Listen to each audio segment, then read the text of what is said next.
Who are influencers and why is that my concern?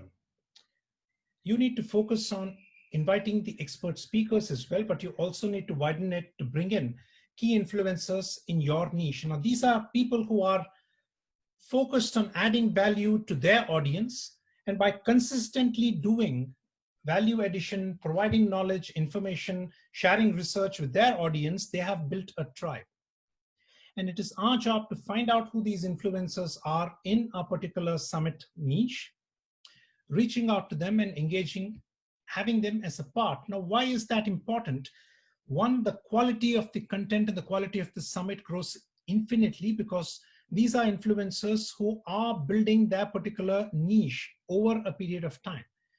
By inviting them, they'll be happy to share that know-how, and your credibility and influence also goes up along with it.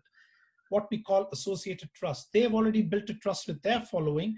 By you being associated, learning from them, inviting them, interviewing them in your summit, that is an associated trust that builds up. This is something that you go ahead and invest in a relationship. Remember, this relationship building with influencers is not just for this particular summit. You are investing into the future. And therefore, what is in it for them? You are exposing them to a much wider, newer audience that you are building up. In return, your summit also gets exposed to their following as well. It's a win-win opportunity, but it's an investment into a relationship that you would need to do. Engagement, it's not just about the number of likes. It's how their particular following engages, shares, comments, retweets. And remember, these influencers are across channels. Those who are running podcasts, who have a wider Twitter feed, Insta feed, whatever you call, in your niche for that particular topic, you would need to go ahead. And one key aspect also is it helps cross promotion.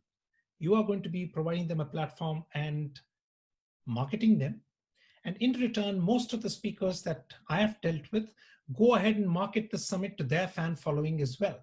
And this is a win-win reason why you will need to go ahead and start building relationships and inviting influencers onto your virtual summit. Your homework right now, in your particular niche, why don't you go ahead and find out who are these influencers across which channels and how do I reach out to them?